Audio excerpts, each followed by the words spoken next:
আসসালামু আলাইকুম। Welcome to my YouTube channel. Hi বন্ধুরা, কেমন আছেন? সবাই নিশ্চয়ই ভালো আছেন। আজকে আপনাদেরকে বিভিন্ন বিষয়ে আইডিয়া দেব। সেটা হচ্ছে, যে বিষয়ে আইডিয়া দেবো মেইনলি সেটি হচ্ছে আপনি কম্পিউটার কোর্স করতে হলে কি কি প্রয়োজন, এবং কম্পিউটার কোর্সের আমার একটি ধারাবাহিক কন্টেন্ট ইনশাল্লাহ দিব। তো কিভাবে আপনি কম্পিউটার ব্যবহার করবেন, কম্পিউটার দিয়ে কি কি কাজ, কিছু কিছু কাজ শেখাবো, এবং কিভাবে কম্পিউটার ইউজ করবেন সে বিষয়ে আপনাদেরকে ধারণা দিব। আর প্রধানত আপনি যদি কম্পিউটার কোর্স করতে চান সেক্ষেত্রে অবশ্যই কী কী প্রয়োজন আজকেই আমার মূল ভিডিও থাকবে সে বিষয় নিয়ে। তবে চলুন শুরু করি। আজকে আপনাদেরকে অনলাইন কম্পিউটার ক্লাস পার্ট 1 দিয়ে শুরু করব। তো everything you needs from computer training, অর্থাৎ আপনার কম্পিউটার ট্রেনিংয়ের জন্য প্রয়োজনীয় যেগুলো সব কিছু।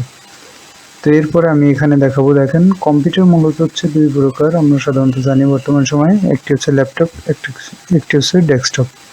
তো ল্যাপটপের ভিতরে আছে দেখেন এক্সটার্নাল কিবোর্ড, এটি আপনি চাইলে আলাদা একটি কিবোর্ড ব্যবহার করতে পারবেন, আর সাথে একটি মাউসও ব্যবহার করতে পারবেন। যদিও বিল্ট ইন দুটি থাকবে, তারপরেও আপনি যদি রাফ ইউজ করতে চান, প্রথমত কম্পিউটার ট্রেনিং করতে চান, সেক্ষেত্রে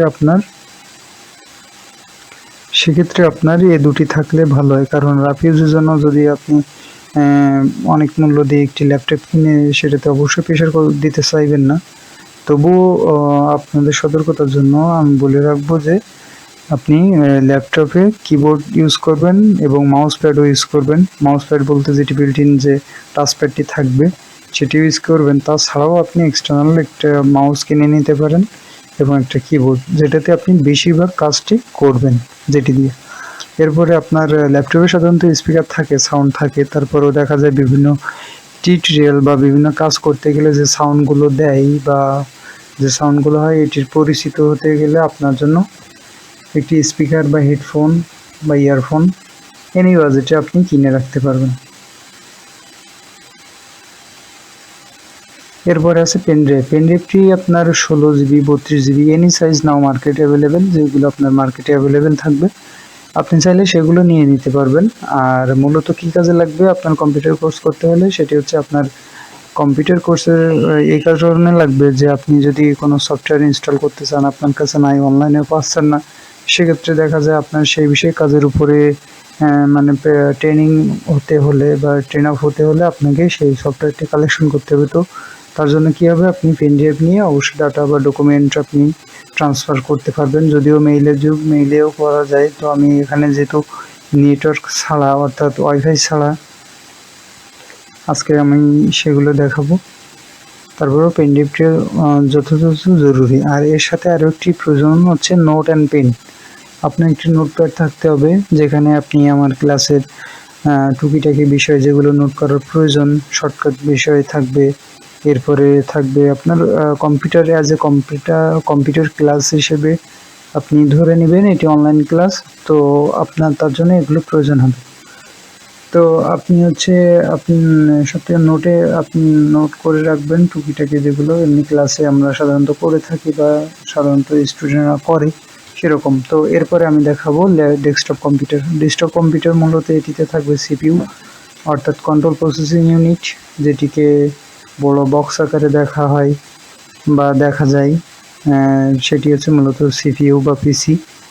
এরপরে থাকবে আপনার মনিটর আপনার 17 ইঞ্চি, 19 ইঞ্চি, 20 ইঞ্চি, 22, 24, এনি সাইজ, এভরিথিং, মানে আপনার যতটা প্রয়োজন। তবে অবশ্যই মনিটর ক্ষেত্রে আপনি চয়েস করবেন যে কমফোর্টেবল মনিটর, যেটিতে গ্রাফিক্স বা আপনার দেখতে চোখে কোনো সমস্যা না হয়। অবশ্যই কালারটি আপনি অ্যাডজাস্ট করে নেবেন, সেটি আপনার জন্য, মানে যে কালারটি আপনার জন্য অ্যাডজাস্ট হয়, অবশ্যই RGBটা আপনি সেটিং করে নেবেন যদি কোনো সমস্যা না হয়। যাই হোক, এরপরে আপনার ডেস্কটপে অবশ্যই কিবোর্ড তো লাগবেই, মাউসও লাগবে, কারণ এটা তো আর ল্যাপটপের মতো বিল্ট ইন থাকবে না। সো এটিতে একটা ল্যাপটপের জন্য আপনার ডেস্কটপের জন্য এক্সটার্নাল কিবোর্ড এবং মাউস এটি প্রয়োজন। এছাড়াও স্পিকারের প্রয়োজন, কারণ সাধারণত সিপিইউতে কিন্তু আপনার সাউন্ড থাকে না। তবে সাউন্ড থাকে না বলতে স্পিকার থাকে না। তো সেক্ষেত্রে আপনার একটি আপনার যতটা সাউন্ড প্রয়োজন, দেখা যায় কেউ সাউন্ড বক্স কিনে নেয়, কেউ হেডফোন দিয়ে কাজ চালায়, অথবা কেউ ছোট টাইপের স্পিকার কিনেও আপনার এই কম্পিউটার কোর্সের জন্য এটিও আপনি আপনার প্রয়োজন অনুপাতে আপনি ব্যবহার করবেন। তার উপরে ভিত্তি করে আপনার যে সাইজই প্রয়োজন আপনি তেমনটাই কিনবেন। এরপরে পেন ড্রাইভ, ডেস্কটপের ক্ষেত্রেও পেন ড্রাইভ লাগবে বা ল্যাপটপের ক্ষেত্রে একই। এরপরে আছে নোটপ্যাড অ্যান্ড পেন, আপনি নোট করার জন্য। এরপরে আরেকটা থাকবে হচ্ছে ইউপিএস। ইউপিএসটা কেন থাকবে? আপনি কোনো বিষয়ের উপরে কাজ করতে করতে যদি হঠাৎ বিদ্যুৎ চলে যায়, তাহলে আপনি ওই ডকুমেন্টটা সেভ করতে পারলেন না, তখন কিন্তু আপনার ডকুমেন্টটা আপনি ওই সম্পূর্ণ কাজটি আপনি হারিয়ে ফেললেন, সেভ হলো না। তো সেক্ষেত্রে হয় কি, যদি ইউপিএসটা থাকে তাহলে কিছুক্ষণ আপনি ব্যাকআপ পাবেন সেখান থেকে, এবং আপনার সেই কাজটি আপনি সুন্দরভাবে বিদ্যুৎ চলে যাওয়ার সাথে সাথে সেভ করে রেখে আপনি আপনার ফাইলটি সেভ করে রেখে অফ করে দিতে পারবেন। যদিও ইউপিএসটা কিন্তু আপনার লং টাইম কিন্তু ইউজের জন্য না কম্পিউটার, জাস্ট আপনার পিসির বা আপনার প্রয়োজনীয় কাজটি সেভ করে অফ করে দেয়, এটাই বেটার। তো এটি অপশনাল হিসেবে রাখছি আমি। এর পরবর্তীতে আমরা চলে যাব এখন দেখাবো ল্যাপটপ। দেখেন বাজারে কিন্তু বিভিন্ন কোম্পানির ল্যাপটপ পাবেন আপনি। তো এখানে আমার কোনো ব্র্যান্ড বা কোনো চয়েস নাই। আমি বলবো যে আপনার কাছে যেমনটি ভালো মনে হবে আপনি তেমন ল্যাপটপই নেবেন।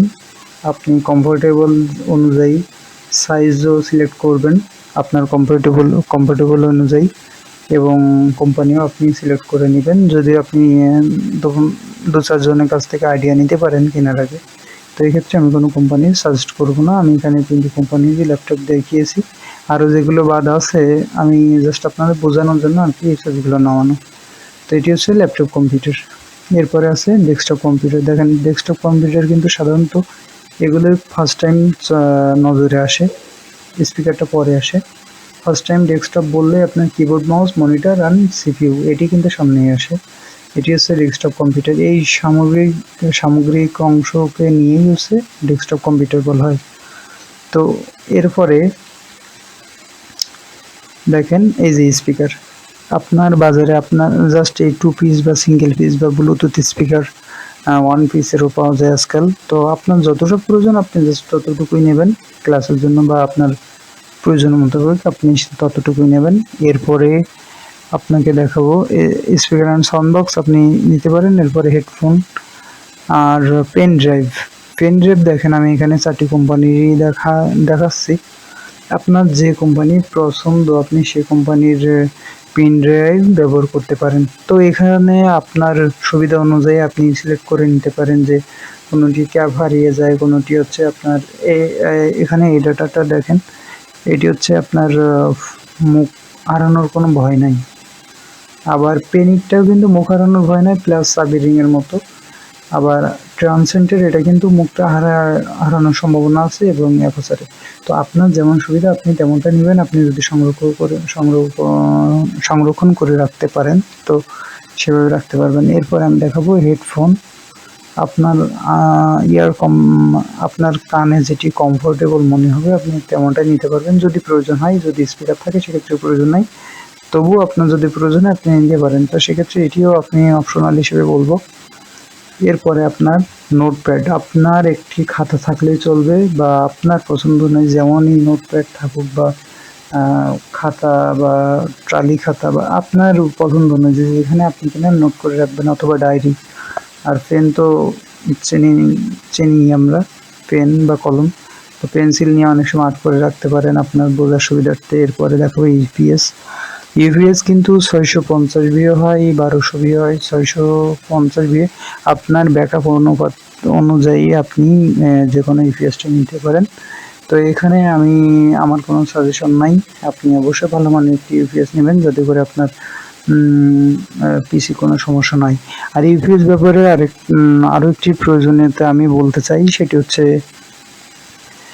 দুপদাপ করে যদি বিদ্যুৎ চলে যায় বা বিচ্ছিন্ন ঘটে, সেক্ষেত্রে আপনার পিসির পাওয়ার সাপ্লাইয়ের উপর একটি প্রেশার পড়ে, এবং পাওয়ার সাপ্লাই থেকে মাদারবোর্ড তো যদি বারবার এরকম বিদ্যুৎ বিচ্ছিন্ন হয় আপনার পিসি, সেক্ষেত্রে কিন্তু মাদারবোর্ডের উপর প্রেশার পড়লে অনেক সময় দেখা যায় পাওয়ার সাপ্লাইটা নষ্ট হয়ে যায় বা মাদারবোর্ড অনেক সময় নষ্ট হয়ে যায়। তো সেক্ষেত্রে হয় কি, আপনি যদি ইউপিএস ব্যবহার করেন তাহলে আপনার সরাসরি আপনার পিসির উপরে কোনো আঘাত আসে না, আগে ইউপিএসের উপর, এরপরে আপনার পিসির উপর। তো ইউপিএসটা থাকলে হয় কি, আপনার সেই বিদ্যুৎটা সে যখনই আপনার মানে কি বলে মানে ছিনতাই করে নেওয়ার মতো, যদি বিদ্যুৎ চলে যায় তাহলে ছিনতাই করে নেওয়ার মতো ওটা কিন্তু আপনি সেভ করে রাখতে পারলেন না, কোনোভাবে কিছু সংরক্ষণ করে রাখতে পারলেন না, বা কোনো একটা প্রোগ্রাম চলতেছে যার করে যদি বিদ্যুৎ চলে যায় সেটি মানে একটা আঘাত আসে আর কি। আমি এটা উদাহরণের জন্য বললাম। আর যদি ইউপিএসটা থাকে তাহলে হয় কি, আপনি সেভ করে রেখে আপনি নিরিবিলিভাবে বা আপনি একটা ইচ্ছা অনুযায়ী আপনি সেই পিসিটি অফ করে দিতে পারবেন। তো এরপরে আপনাদেরকে দেখাবো, দেখেন কেসিং পোর্ট হিসেবে ডিসক্রিপশন দেখাবো। কেসিংয়ে প্রথম দেখাবো আমি পাওয়ার সুইচ। এখানে আপনি প্রেস করলে পিসি অন হবে বা সিপিইউ অন হবে। আর এর ঠিক পাশে থাকবে রিস্টার্ট বাটন, যেটি কিনা আপনার কম্পিউটার রানিং অবস্থায় যদি অফ করে আবার অন করতে চান সেক্ষেত্রে সেই বাটনটিও থাকবে ছোট আকারে। এরপরে দেখাবো, এখানে দেখেন ইউএসবি পোর্ট, যেখানে আপনি পেন ড্রাইভ বা ডাটা কেবল প্রবেশ করাতে পারবেন। আর এখানে সিডি রম যদিও চলে না, আরেকটা আছে দেখেন অডিও পোর্ট। অডিও পোর্ট বলতে এখানে আপনি ইয়ারফোন বা হেডফোন এখানে আপনি কানেকশন দিতে পারবেন। আরও পাশে একটি ইউএসবি পোর্ট আছে, এটি আপনার সাধারণত ফ্রন্ট সাইডে সিপিইউ এর ফ্রন্ট সাইডে এই পোর্টগুলো দেখা যায়। আর উপরে দেখা যাচ্ছে ডিভিডি যেটি লেখা, এখানে হচ্ছে সিডি। আমরা আগে যেমন উইন্ডোজ করতে গেলে সিডি ব্যবহার করতাম, বর্তমান সময় লাগে না, যার কারণে আমি ডিসক্রিপশনে যাচ্ছি না। এখন পেন ড্রাইভে বুটেবল করে উইন্ডোজ করা যায় অথবা অনলাইন থেকে আপডেট করা যায়। এরপরে আমি যাব ব্যাক পার্টে। আপনার ফ্রন্ট সাইড গেল, এবার হচ্ছে ব্যাক সাইডে। সিপিইউ এর ব্যাক সাইডে এখন এখানে কোন কোন পোর্ট আপনাদেরকে দেখাবো, দেখেন কোনটা কোন পোর্ট।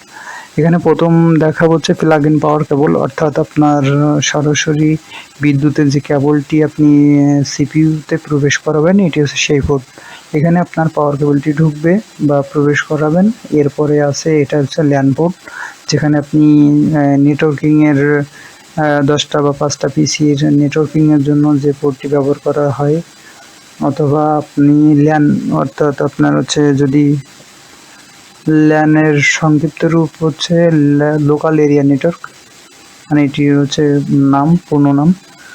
তো আপনি যদি সাধারণত কোনো অফিসিয়াল নেটওয়ার্কিংয়ের ভিতরে থাকে পিসি, সেক্ষেত্রে নেটওয়ার্কিংয়ে এটি কানেকশন করে, অথবা আপনি ব্রডব্যান্ড লাইনের ল্যান কানেকশনও এখানে আপনি নিতে পারবেন রাউটার থেকে।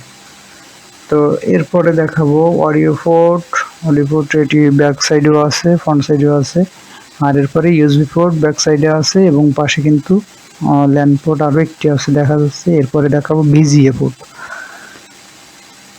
ভিজিএ পোর্টটি দেখতে কিন্তু সবুজ নয়, নীল বর্ণের, নীল কালারের, যে কেবলটিতে অসংখ্য সংখ্যাটি গণনা করার মতোই অনেকগুলো পিন থাকে, এবং এই পোর্টটি দেখতে কিন্তু অনেকটা ভি এর মতো। যদিও ভিজিআই এই নাম ভি এর মতো বলেই যে ভিজিআই নাম করা হয়েছে তেমনটা নয়। তো এই পোর্টটি দেখতে ভি এর মতোই, এবং দুইটি স্ক্রু দিয়ে টাইট দিতে হয়, এবং কেবলের আরেক অংশ মনিটরের পিছনে যে প্রবেশ করাতে হয়।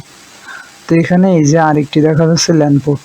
যাই হোক, আমরা এখন পিসির ব্যাকপ্যাড সম্পর্কেও আইডিয়া নিলাম সাধারণত টুকটাক, আর ফ্রন্ট সাইড থেকেও নিলাম। এর পরবর্তীতে আমি বলতে চাইবো মনিটরের আপনি পাওয়ার কেবল, এখানে শুধু পিসি অন করলে চলবে না, আপনাকে মনিটরেও পাওয়ার অন করতে হবে। তো এটি হচ্ছে পাওয়ার সুইচ, এটি চাপ দিতে হবে, প্লাস আপনার সিপিইউ এর পাওয়ার সুইচ চাপ দিতে হবে, তাহলে আপনি সিপিইউ এর প্রদর্শনী হিসেবে হচ্ছে মনিটর ব্যবহার করা হয়। তো মনিটরে আপনি তার ফুটেজ বা তার কার্যকলাপগুলো আপনি মনিটরে পর্যবেক্ষণ করতে পারবেন বা দেখতে পারবেন। এরপরে দেখেন একটা মাল্টিপ্লাগ অবশ্যই অপশনাল না, এটি প্রয়োজন, যদিও আমি লিস্টে এটি রাখিনি, আপনাদের ভিডিওর ভিতরে রাখছি, কারণ একটি ভালো মানের মাল্টিপ্লাগ না হলে অনেক সময় স্পার্কিং বা পুড়ে যাওয়ার সম্ভাবনা থাকে। তো ভালো মানের একটি মাল্টি প্লাগও লাগবে, যেখান থেকে আপনি পিসি লাইনগুলো দিবেন বা পিসির পাওয়ার কানেকশনগুলো দিবেন। ভালো মানের একটি মাল্টি প্লাগ অবশ্যই ব্যবহার করবেন। আর যদি ইউপিএস থাকে সেক্ষেত্রে ইউপিএস এর কানেকশনটাতে এখানে দিবেন, অথবা আপনি সরাসরি এখান থেকে আপনি ইউপিএস এর কানেকশনে দিতে পারেন, এটি প্রয়োজন অনুযায়ী। তো আজকে এ পর্যন্তই ছিল। সাধারণত আপনার কম্পিউটার কোর্স করতে গেলে এগুলো প্রয়োজন। তো আপনাদের ভিডিওটি কেমন লাগলো অবশ্যই কমেন্টের মাধ্যমে জানাবেন। আর ভিডিওটি ভালো লাগলে অবশ্যই লাইক করবেন। লাইক দিয়ে আর নতুন ভিউয়ার যারা, তাদেরকে রিকোয়েস্ট থাকবে অবশ্যই এই চ্যানেলটি সাবস্ক্রাইব করতে ভুলবেন না, কারণ সাবস্ক্রাইব যদি না করেন পরবর্তী মূল্যবান ভিডিওটি হয়তো আপনি সাথে সাথে পাবেন না। তো সবাই ভালো থাকবেন, সুস্থ থাকবেন। Thanks for watching. আল্লাহ হাফেজ। আসসালামু আলাইকুম রহমতুল্লাহ।